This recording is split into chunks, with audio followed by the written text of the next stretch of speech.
오늘 우리가 함께 읽을 성경은 마가복음 11장 15절에서 19절까지의 말씀입니다.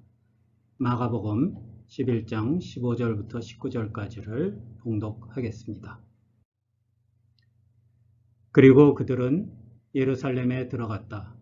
예수께서 성전에 들어가셔서 성전 뜰에서 팔고 사고 하는 사람들을 내쫓으시면서 돈을 바꿔주는 사람들의 상과 비둘기를 파는 사람들의 의자를 둘러 엎으시고 성전뜰을 가로질러 물건을 나르는 것을 금하셨다.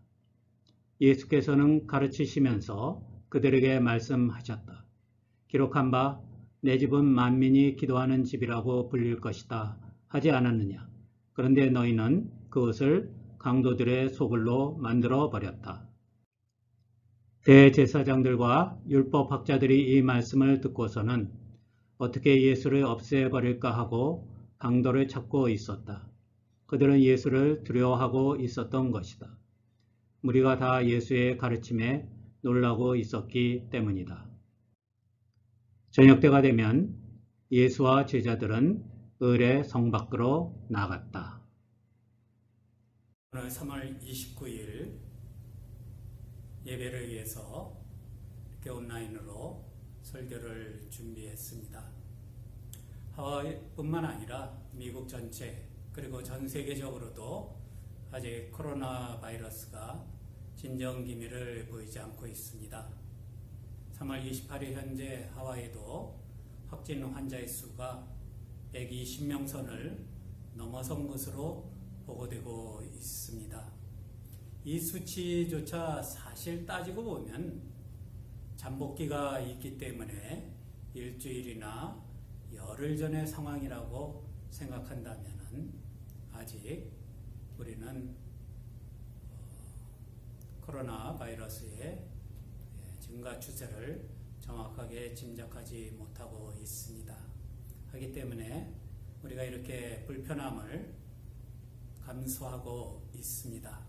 이 기간 동안 이미 이렇게 시작된 것이니만큼 기도하면서 또 좀 더 너그럽고 같이 협력하는 공동체 정신을 바탕으로 해서 우리가 함께 이 어려움을 잘 이겨나갈 수 있기를 바랍니다. 오늘 읽을 말씀은 예수님께서 예루살렘에 들어가신 날 종려주일이죠. 그 다음 날 우리로 말하면 월요일이 되겠습니다. 그 월요일에 하셨던 일에 대한 기록입니다. 예수님께서 예루살렘에 처음 들어가셔서 성전을 방문하셨습니다.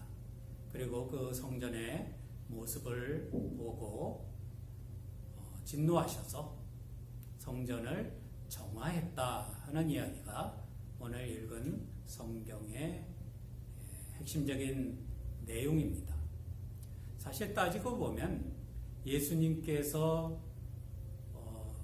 이 성전을 정화하신 이 이야기가 벌어진 장소는 성전으로 치면은 가장 외곽에 있는 마가복음의 주석에서는 바깥뜰이라고도 하고 전통적으로는 이 부분을 이방인의 뜰이라고 그렇게 이야기를 합니다. 그러니까 이방인들을 비롯한 어떤 사람이라도 접근이 가능한 통제가 적고 제한이 없는 그런 지역이기 때문에 수많은 사람들이 몰려서 모임을 갖기도 하고 또 예수님과 같이 자신의 가르침을 전하는 사람들도 있었고 그것 한켠에는 또 상인들도 있었습니다. 그렇기 때문에 사실 이 소라는 그 큰 무리의 떠들썩함에 묻혀서 당장에는 큰 주목을 끌지 못했을지 모르지만은 이 소식이 종교 지도자들에게 들어가자 그들은 경각심을 갖게 되었습니다. 그래서 11장 18절에 보면 대제사장들과 율법학자들이 이 말씀을 듣고서 어떻게 예수를 없애버릴까 하고 방도를 찾게 되었다고 이야기합니다. 예수님께서 지내신 예루살렘에서 일주일 동안은 이런 사건들로 가득 차 있었습니다. 예수님을 위험 인물이라고 결론 짓게 만든 사건들, 그런 일들이 일어났고 오늘 이 사건도 그 중에 하나입니다. 그렇다면 예수님은 당시 성전에서 행해지는 관행들과 이를 배경으로 권위를 행사하는 유대교 지도자들에게 대해서 어떤 문제를 제기하였기에 그들이 이를 위험한 일이라고 인식을 하게 되었을까요? 이것을 이해하는 열쇠는 당연히 예수님께서 하신 말씀 가운데 있습니다. 17절에 보면 예수께서는 가르치시면서 그들에게 말씀하셨다. 기록한 바 내 집은 만민이 기도하는 집이라고 불릴 것이다 하지 않았느냐. 그런데 너희는 그것을 강도들의 소굴로 만들어 버렸다. 결국 예수님께서는 성전이 만민이 기도하는 집에 미치지 못할 뿐만 아니라 이것은 강도들, 범죄자들이 자기들의 정체를 숨기기 위해서 자기들의 실제 모습을 가리기 위해서 사용하는 거칠애로 전락하고 말았다고 비판을 하시고 꾸짖으신 것입니다. 성전이 만민이 기도하는 집으로 서게 된다는 말은 예언자 이사야가 하나님께서 이스라엘을 회복하시고 그리고 새로운 세계를 여실 때에 그 모습이 어떻게 될까를 설명한 글 가운데 나오는 말입니다. 이사야서 56장 1절부터 8절 가운데 그 말씀이 있습니다. 그 중에 일부를 보면 그날에는 하나님을 믿는 이방인들을 나의 거룩한 산으로 인도하여 기도하는 내 집에서 기쁨을 누리게 하겠다고 되어 있습니다. 그런 사건들이 일어나기 때문에 하나님의 성전이 만민, 즉 유대인뿐만 아니라 이방인을 포함한 전 세계 모든 사람들이 하나님께 예배하고 기도하는 집이라고 불리게 될 것이라는 것입니다. 이것은 메시아를 통해서 회복하시는 하나님의 세계, 그리고 하나님께서 우리에게 바라시는 모습이 어떤 것인가를 보여주시는 말씀이기도 합니다. 결국 이 말씀은 예수님이 메시아로서 오신 사명의 일부를 이야기하고 있다고 보아야 할 것입니다. 그렇게 되는 것이 메시아를 통해서 하나님이 이루실 회복된 세상의 모습입니다. 그러나 당시의 상황은 그렇지 못했습니다. 하나님이 이사야를 통해서 주신 이 비전은 완전히 무시되고 있었습니다.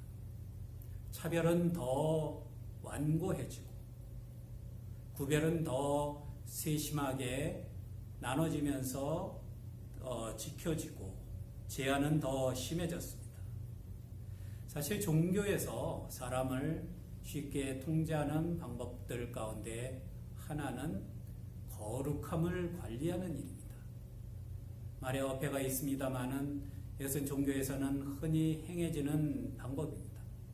거룩함의 단계를 두고 그것에 접근할 수 있는 사람과 그것으로부터 배제되는 사람을 나누고 배제되는 사람들에게는 그들도 열심히 충성하면은 이 더 높은 거룩함의 단계에 올라설 수 있다고 이야기를 하는 것입니다.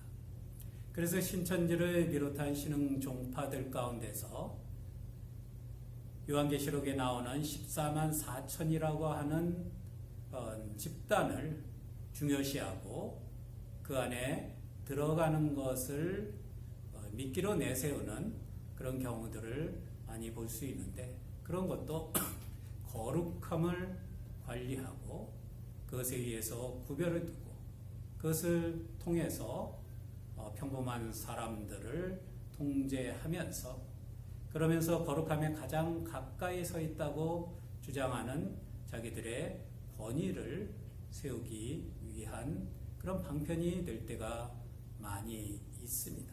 그리고 그 권위는 사람을 통제하는 데 쓰일 뿐만 아니라 타락하는 경우에는 자신들의 유익을 위해서 자신들의 특권적인 지위와 재산과 그리고 뻔뻔스러운 욕망의 충족을 위해서 사용되는 일들을 우리는 많이 볼 수가 있습니다. 덜 거룩하다고 낙인 찍힌 사람들을 거룩함의 층계에서 더 높은 곳으로 올라갈 수 있는 가능성을 열어주면서 실제로는 그들을 관리하게 되는 것입니다. 거룩함에 차별을 두게 되면은 그러면은 그 종교는 완고해지고 그리고 또 부패해지는 길을 갈 수밖에 없게 되는 것입니다. 유대인들 가운데서도 죄인들이라고 불리는 사람들은 이런 거룩함의 층계에 제일 바깥에 혹은 그 범주 밖에 존재하는 사람들이었습니다. 이방인들도 그런 사람들이었습니다. 어린아이와 여자들도 이 층계의 최하위층에 속하는 사람들이었습니다. 예수님께서는 이런 사람들에게도 하나님의 은혜가 제한 없이 주어진다고 하는 것을 말씀하셨고 그것을 전하시기 위해서 그것을 실현하시기 위해서 그 길을 가셨던 것을 우리는 알게 됩니다. 이런 차별은 그래서 이방인들에게 국한된 것이 아니라 유대인 가운데 죄인이라고 불리는 사람들, 어린아이와 여자와 같은 구박받는 사람들에게도 해당되는 것이었습니다. 그들은 성전을 찾아오게 되면은 하나님의 거룩함을 접하는 것이 아니라 이방인들 이 바깥들에서 무질서함과 떠들썩함과 그리고 세속적인 것들을 보게 되고 깊숙한 곳에서 이루어지는 하나님의 거룩한 제사와 그리고 여러 가지 일들 그런 것들과는 먼 삶을 살아갈 수밖에 없었던 것입니다. 메시아가 이루려고 하는 하나님 나라는 그렇지 않습니다. 예수 그리스도께서 만드시고자 하시는 이루시고자 하시는 하나님의 나라는 그런 모습이 아닙니다.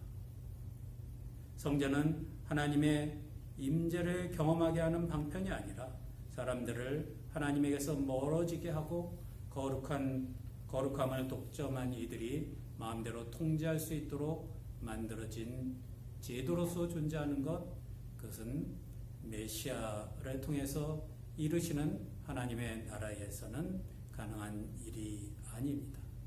그 근본에는 차별이 있었습니다. 구별하고 계층을 나누고 일부는 담 밖으로 쫓아내면서 하나님의 은혜의 거룩함을 독점하려는 것이 성전 체제의 핵심이었습니다. 거기에 예수님께서는 내 집은 만민이 기도하는 집이라는 선언을 들이대신 것입니다. 메시아로서 하나님 나라를 이루려는 사명과는 일치하는 것이지만 유대인 지도자들에게는 위험한 일이고 행동이었습니다.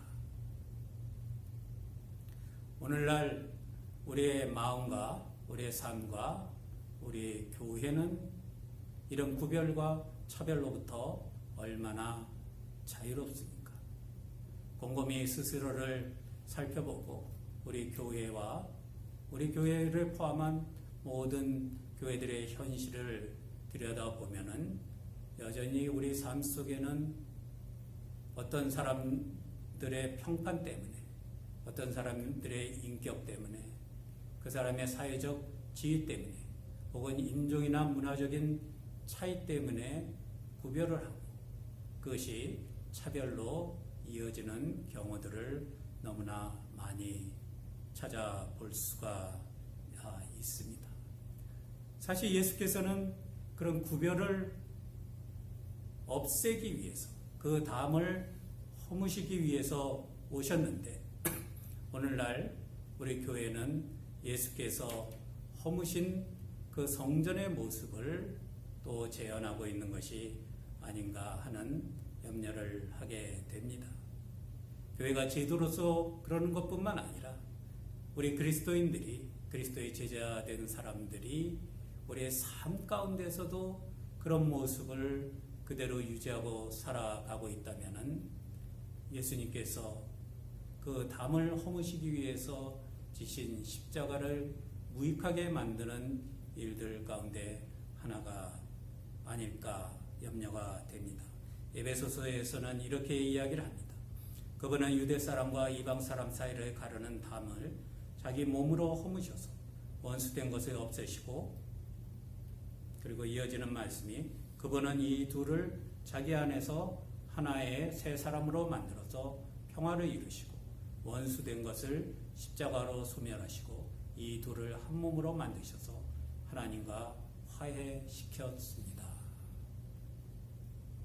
예수께서 십자가를 지신 것이 예수께서 스스로 모든 것을 내주시고 죽음과 고난을 당한 것이 이 구별과 차별을 없애고 하나님 앞에서 동등한 하나님 나라의 시민으로서 화해된, 회복된 그런 삶을 살게 하시기 위한 것이었다고 에베소서에서는 그렇게 설명을 합니다.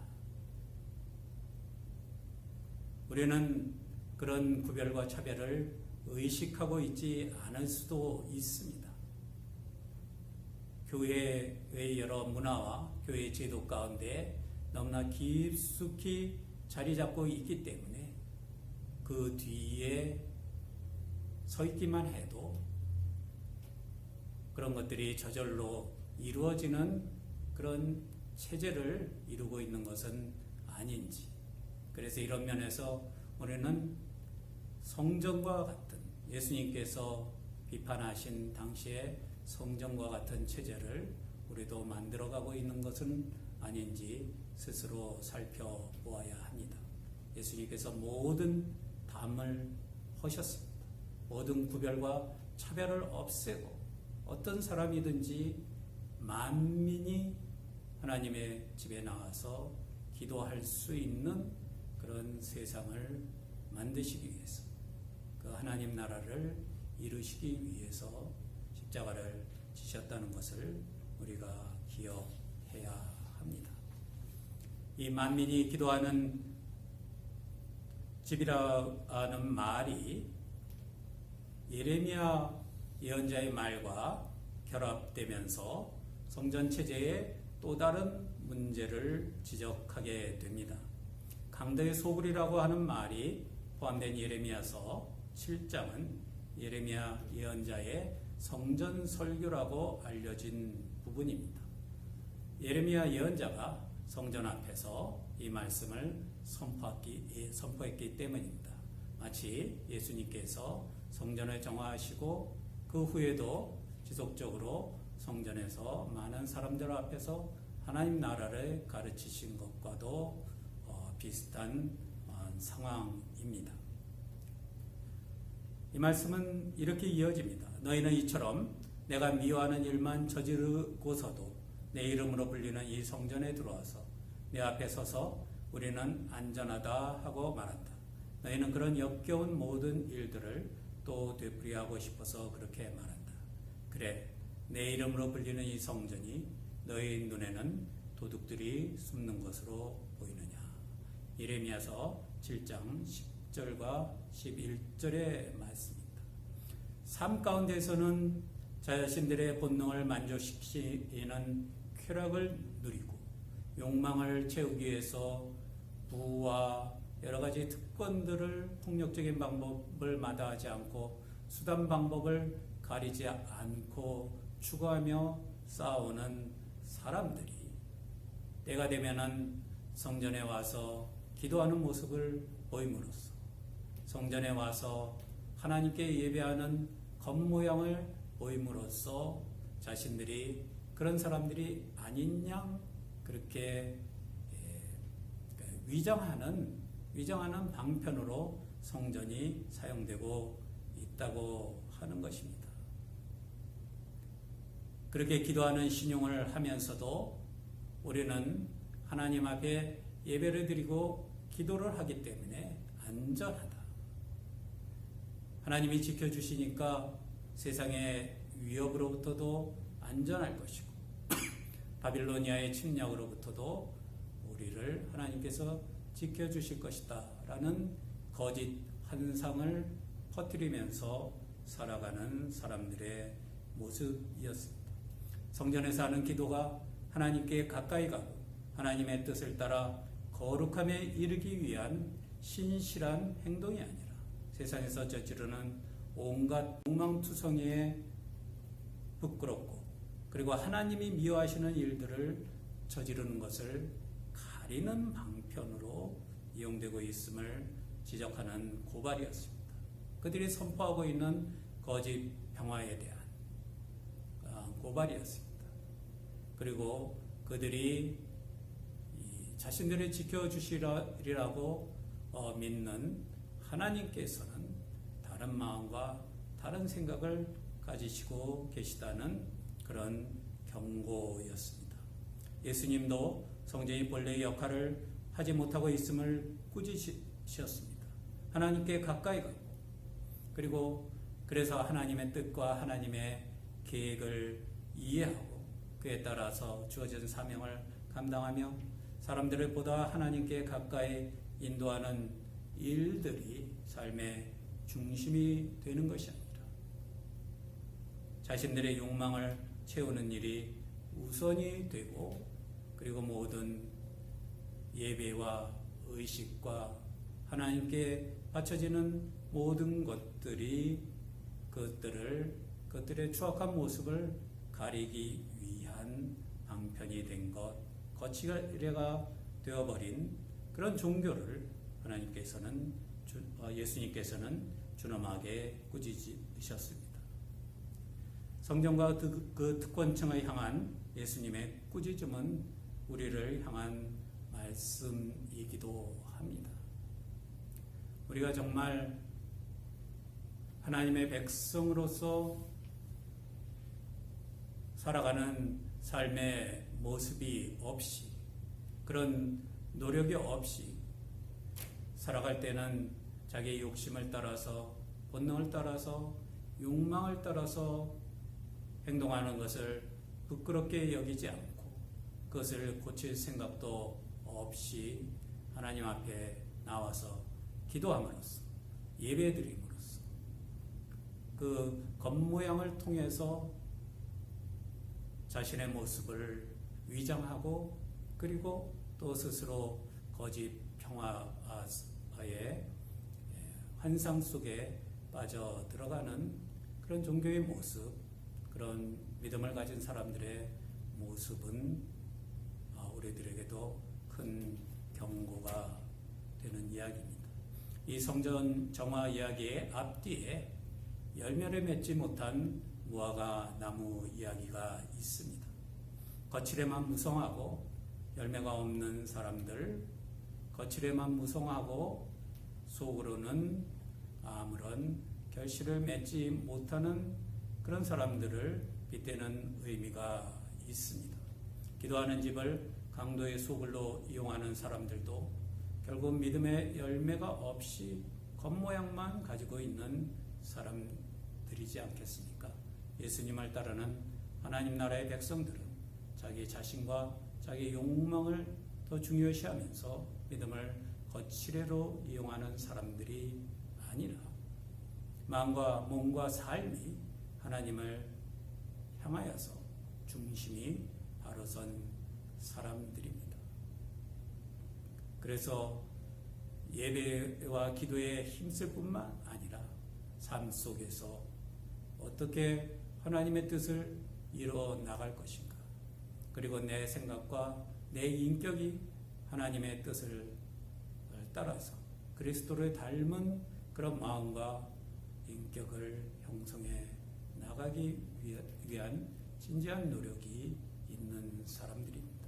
아니, 그렇지 못하다면 저 욕망에 충실하게 살면서 교회에 나와서 예배하는 것과 기도하는 것으로 면죄부를 얻고자 한다면 당시 성전을 향한 예수님의 이 꾸짖음은 바로 우리를 향한 말씀이 된다고 하는 것을 기억을 해야 할 것입니다.